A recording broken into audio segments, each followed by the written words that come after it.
여러분, 오늘 우리가 나눌 설교의 제목은 킹 오브 킹스입니다. 여러분, 이제 킹 오브 킹스 영화가 요즘 화제인 거 다들 아시죠? 이 영국의 소설가 찰스 디킨스가 쓴 이 우리 주님의 생애라는 이 책을 우리나라 이 장성호 감독님께서 이 애니메이션으로 제작을 하고, 또 우리나라 유명 배우들이 더빙에 참여해서 완성된 아주 훌륭한 영화입니다. 그래서 저도 이제 찾아보니까 이 그저께 한 금요일 기준으로 이 관객 수가 50만 명을 돌파했다고 이 언론이 발표를 했습니다. 그리고 이제 전 세계 수익으로 보면은 약 900억 원 정도가 됐다고 합니다. 이 종교 영화로서는 아주 예상치 못한 큰 흥행임을 알 수 있습니다. 포스터 한번 볼까요? 네. 지난 주일에 우리 교회에서도 이제 보러 가셨고, 저희 가족도 그 주일 다음날 월요일 날 가서 보고 왔습니다.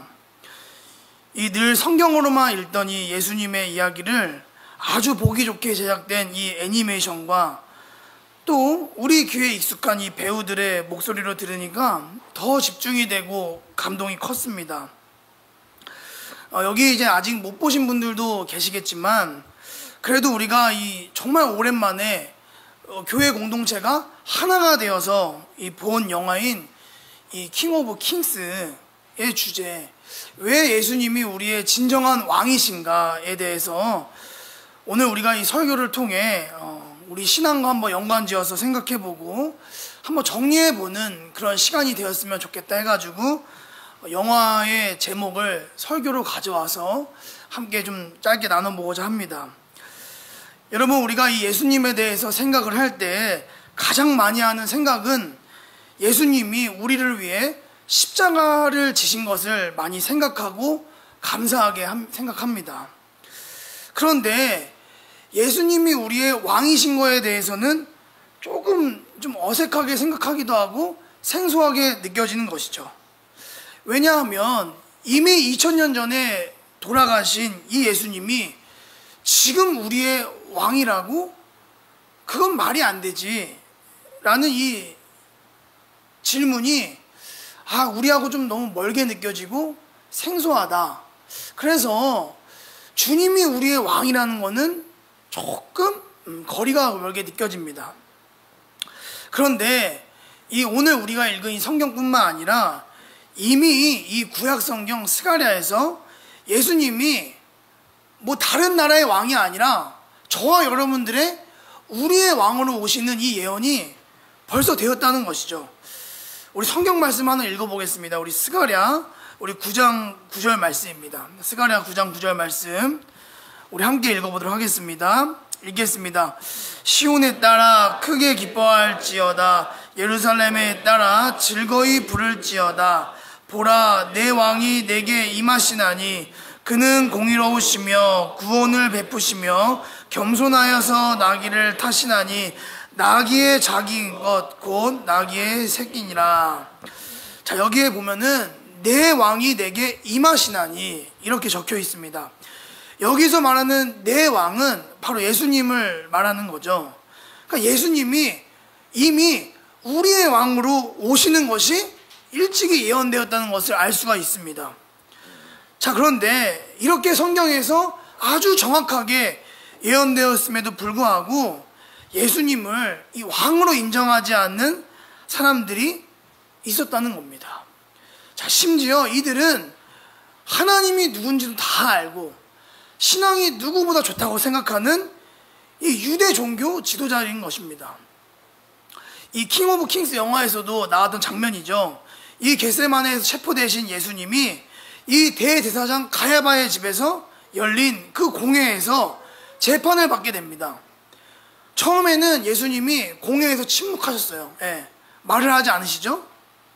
근데 나중에는 예수님께서 자신이 하나님의 아들 그리스도이심을 밝히십니다. 처음에는 이 그들의 질문에 대해서 대답할 가치를 못 느끼셨지만은 이 하나님의 아들 그리스도냐 이것을 물을 때에는 내가 이것도 침묵한다면 예수님의 정체성 자체를 부인하는 것이기 때문에 이 예수님이 아주 정확하게 대답하는 것을 볼 수가 있습니다. 자, 그래서 이 예수님이 이런 이 말을 들은 예수님, 이 사람들이 예수님에게 사형을 선고하는 그 장면이 등장을 합니다. 제가 영화 보고 나온 다음에 저희 조카들이랑 이제 저희 시온이랑 같이 봤거든요. 너무 재밌는 거예요. 너무 이게 은혜가 되고 너무 좋다는데 딱 한 명만 화를 펄펄 내면서 나왔습니다. 저희 딸 시온이만 아주 화가 끝까지 나온 거예요. 지금 자기한테 그래서 재밌다 말하지 말라는 거예요. 재밌다 말하지 말라고 자기한테 물어보지 말라는 겁니다. 그래서 왜 난 열받았다는 거예요 지금. 왜? 그러니까 아빠는 열 안 받아? 그 나쁜 사람들이 예수님을 막 이렇게 못되게 굴고 욕하고 십자가에 못 박았는데 이게 뭐가 재밌어?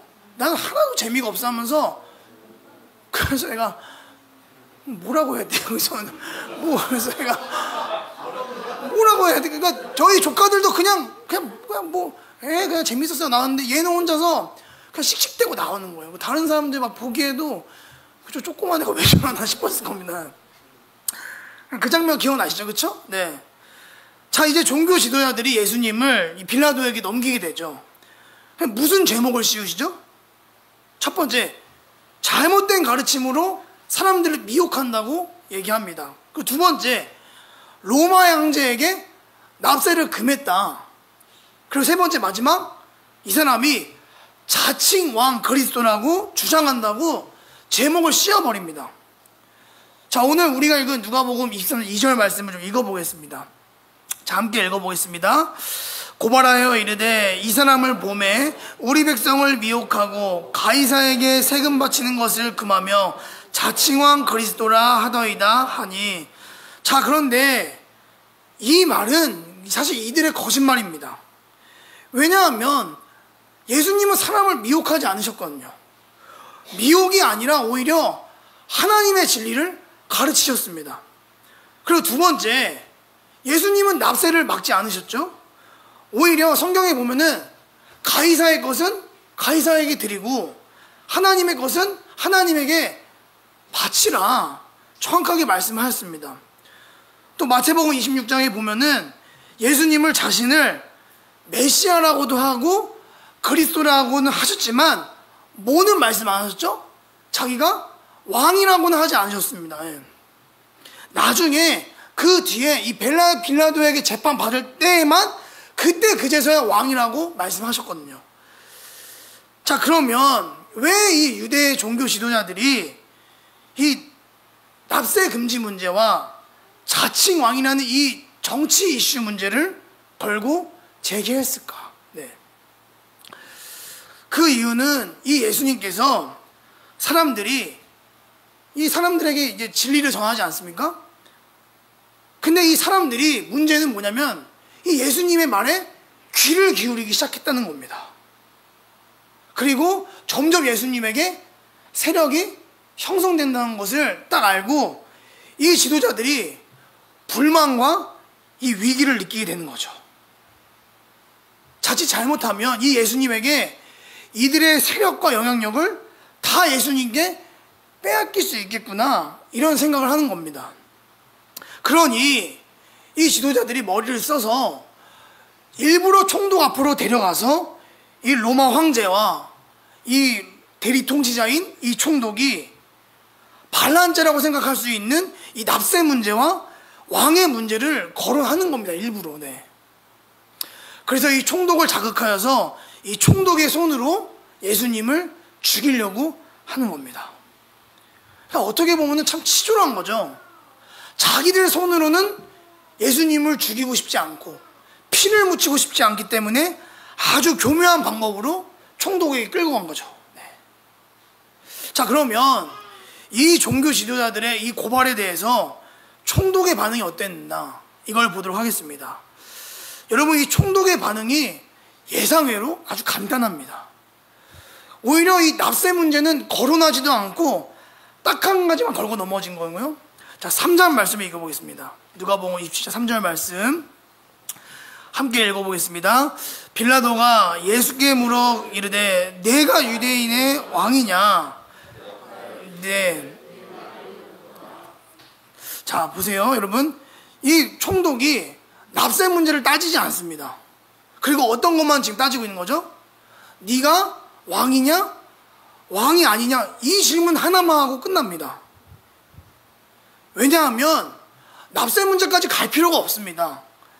이 왕의 문제 하나만으로도 충분히 사형 여부를 결정할 수 있기 때문에 이것만 질문한 거죠. 여러분 아시다시피 이 예수님 당시 유대 사회는 로마 황제가 다스리는 이 제국의 일부였습니다. 그리고 이 빌라도는 이 로마 황제에게 통치권을 위임받아서 유대를 대리 통치하고 있었거든요. 그래서 빌라도의 질문이 간단했던 겁니다. 근데 예수님의 대답이 무엇이었나? 대답하여 이르시되 내 말이 옳도다. 그래 맞아. 네가 묻는 내가 왕이 맞아. 이 잘못하면 그 자리에서 즉시 사형이 결정될 수 있는데도 불구하고 예수님은 자신이 왕이심을 부인하지 않으시는 것을 볼 수가 있습니다. 그러면 이 예수님의 대답에 빌라도의 반응은 더 강해야 되죠. 아마 책상을 빵 치면서 아니 네가 감히 왕이라고? 이 세상은 로마 황제께서 다스리는 곳인데 그리고 게다가 이 여기 유대는 황제께서 나를 총독으로 보내서 관할하는 곳인데 어찌 네가 왕이라고 하냐. 가소로운 놈. 예. 이 죄를 당장 사형에 처해라. 이렇게 분노해야 마땅한 것인데 여러분 여기서도 빌라도가 정말 어처구니없는 대답을 하는 것을 볼 수가 있습니다. 자, 누가복음 23장 4절 말씀을 함께 읽어보겠습니다. 빌라도가 대제사장들과 무리에게 이르되 내가 보니 이 사람에게 죄가 없도다 하니. 자, 점점 사건이 산으로 가고 있습니다. 그렇죠? 이게 아니거든요. 지금 상황이 얼른 죽여서 끝내야 되는 상황인데 오히려 빌라도가 뭐라고 합니까? 이 사람 죄가 없다고 하는 거예요. 무죄를 선언하는 겁니다. 그럼 왜 빌라도가 이러한 판단을 하게 되었나? 네. 빌라도는 알고 있던 겁니다. 뭘 알고 있습니까? 지금 이 종교 지도자들이 단순히 그냥 예수님을 시기하고 질투하고 미워해가지고 여기까지 끌고 온 것을 알고 있기 때문입니다. 그리고 만약에 진짜 예수님이 이 로마 황제를 전복시키고 자기가 왕이 되려고 했더라면은 일단 뭐가 있어야 됩니까? 예수님만의 충성스러운 이 군부대가 있어야 하고 예수님을 따르는 정치 세력들이 막강해야 하는데 이건 예수님을 보니까 군대는커녕 그냥 솔직히 말하면 어디 뭐 거지 하나가 와가지고 남루하기 짝이 없는 이런 가난하고 약한 선생이 와가지고 자기 앞에 있는 거거든요. 그래서 이 빌라도가 보기에는 이 예수는 왕이 될 마음이 전혀 없다. 이 사람 왕이 아니다. 그리고 황제는커녕 자기 자신에게도 전혀 위협되지 않는 존재라는 것을 알고 있었습니다. 그래서 이것을 정확하게 간파한 이 빌라도가 자신의 손에 피를 묻혀가지고 예수님을 죽이려고 한 이 종교 지도자들을 괘씸하게 여겨가지고 무죄를 선언하게 하는 것입니다. 근데 그럼에도 불구하고 어떻게 됩니까? 예수님은 사형 선고를 언도받으시고 아무도 왕이라고 인정하지 않으셨지만 여러분 예수님이 십자가에 달렸을 때 그 영화에도 나오죠? 십자가 위에 뭐가 달립니까? 그렇죠. 죄패가 달립니다. 예.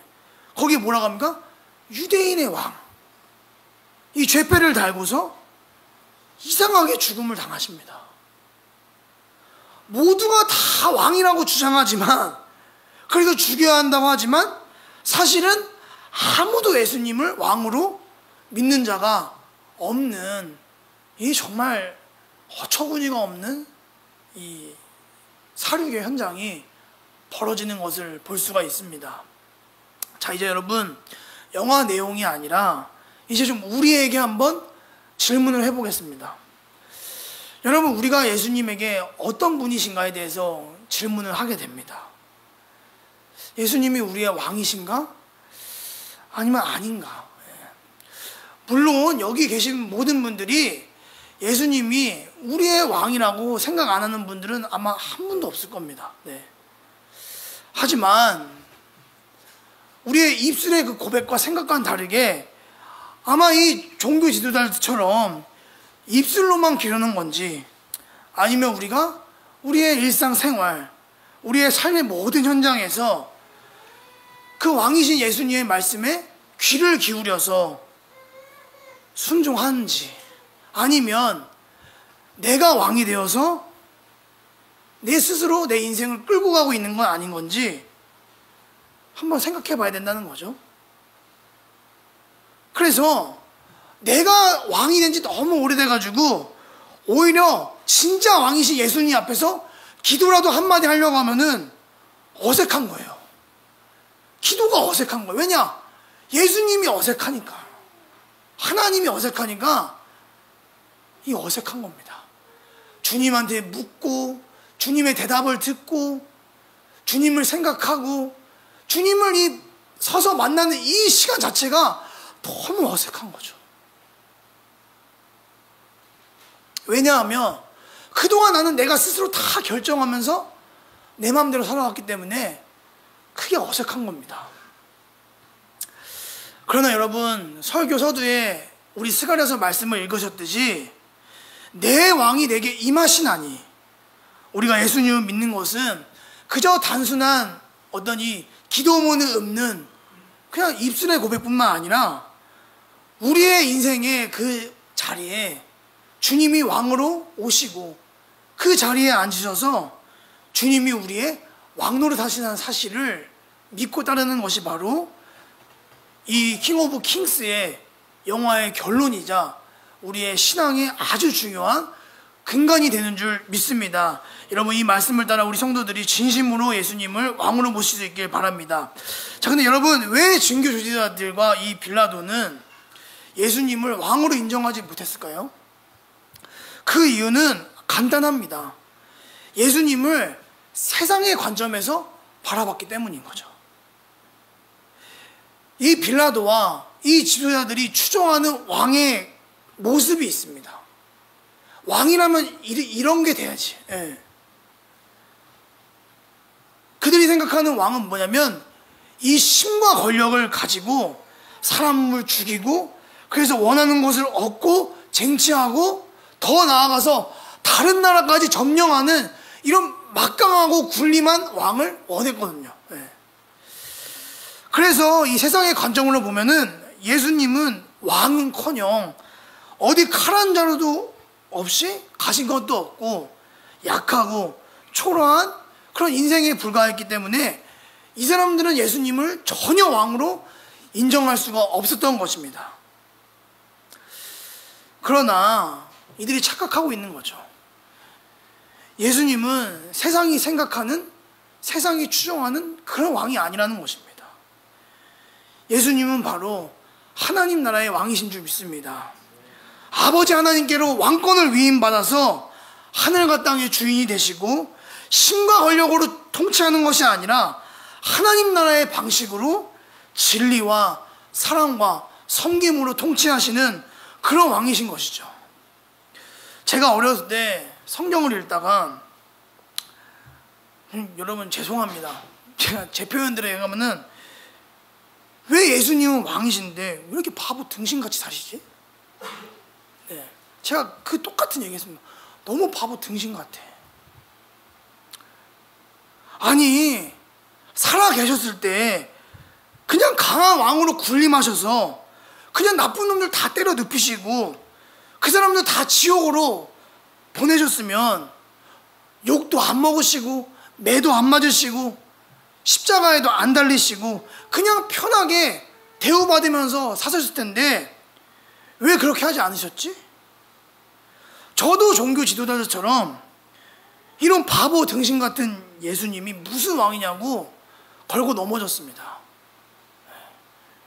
목사 된 게 기적인 겁니다, 진짜로. 네, 진짜, 네, 전 진짜 기적인 겁니다. 예수님한테 바보 등신이라고 했어요, 저는. 그런데 성경을 이렇게 읽어보고 공부하다 보니까 그렇구나. 여러분, 요한계시록을 보면 알 수 있죠? 예수님께서 아직 지금 군림하시는 왕으로 오는 그때가 아니구나, 그걸 알게 되는 거죠. 예수님께서 군림하시는 왕으로 올 때는, 그때는 언제입니까? 세상의 종말이 떠나는 거죠. 그때는 진짜로 최후의 심판을 하시는 군림하는 왕으로 오신다는 겁니다. 네. 그래서 세상의 왕들과는 달리 예수님께서 왕이 되시는 방법이 전혀 달랐다는 것입니다. 세상의 왕들은 그 바닥에서부터 경쟁자들을 이기고 눕히고 죽여서 왕이 되는 방식으로 꼭대기에 씁니다. 근데 예수님은 정반대의 방법으로 높아지시는 거죠. 여러분, 예수님이 가장 높은 하늘 보좌에서 이 땅에 내려오시는 거죠. 그렇죠? 그냥 내려오시는 것뿐만 아니라 낮아지고 낮아지셔서 왕이 되는 방법을 택하셨습니다. 이게 다른 거죠. 그렇죠? 또 세상의 왕들은 자신에게 이 도전을 하거나 위협받는 상대가 있다면은 가차없이 소리 소문 없이 다 죽여서 왕을 유지합니다. 근데 예수님은 어떻게 하시죠? 자신을 위협하고 죽이려는 상대들을 오히려 어떻게 합니까? 저들을 불쌍히 여겨달라고 합니다. 저들을 오히려 불쌍히 여겨달라고 하고 오히려 십자가에서 자기가 죽는 방법을 택하십니다. 그러고 자기는 왕이 되신 거죠.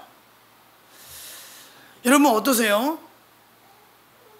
지금 여러분들이 알고 있고 믿고 있는 예수님과 제가 지금 말하고 있는, 그리고 영화 킹 오브 킹스에서 말하고 있는 왕의 방식이 일치하고 있습니까, 여러분? 네. 아마 우리도 그렇게 생각했을 겁니다. 힘이 있어야지, 군림하는 게 왕이지, 그게 세상의 이치지. 네. 너무 다른 방법으로 왕이 되시는 것을 볼 수가 있는 겁니다. 여러분, 이게 바로 지금 기독교가 우리에게 말하고 싶은 핵심 진리인 겁니다. 이걸 말하고 싶은 거예요.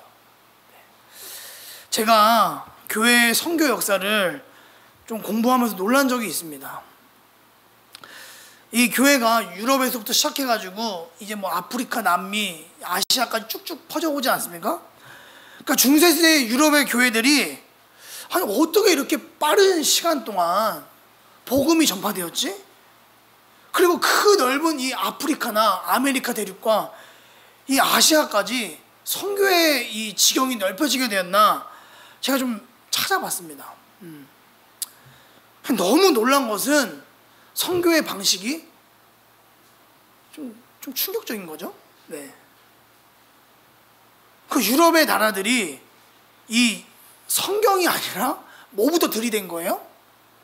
칼과 총으로 자기보다 약한 나라들을 일단 점령을 하고 식민지를 삼아서 사람들에게 목에 총을 위협한 다음에 너희들은 이제 무조건 기독교를 믿고 교회에 나와. 이렇게 기독교를 포교하고 교회를 세웠던 거죠. 힘으로 제압해서 힘으로 선교해서 교회를 세웠던 것입니다. 이후로 이제 전 세계에 강한 왕, 강한 나라뿐만 아니라 이제 뭐가 진리인 것처럼 퍼져나가죠? 강한 교회가 있어야 된다. 이게 마치 진리인 것처럼 퍼져나갔습니다.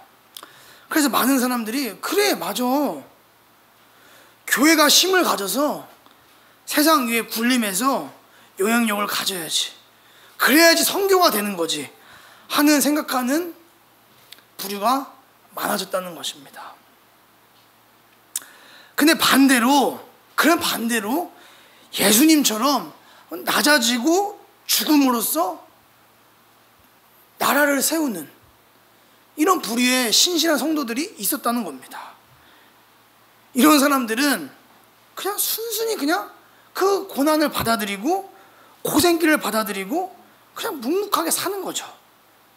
그리고 당장 이 땅에서 내가 뭐 왕이 되려고 하기보다는 훗날 정말 이 영원히 살게 될 그 나라에서 그 주님과 함께 아름답게 사는 삶을 꿈꾸며 사는 겁니다. 이러한 이 그리스도의 모습을 보면서 자연스럽게 이 사람들 좀 뭔가 좀 다르네 하고서 교회로 오는 사람들이 생기는 거죠. 사실은 이게 정말 이 선교의 본질이거든요. 예.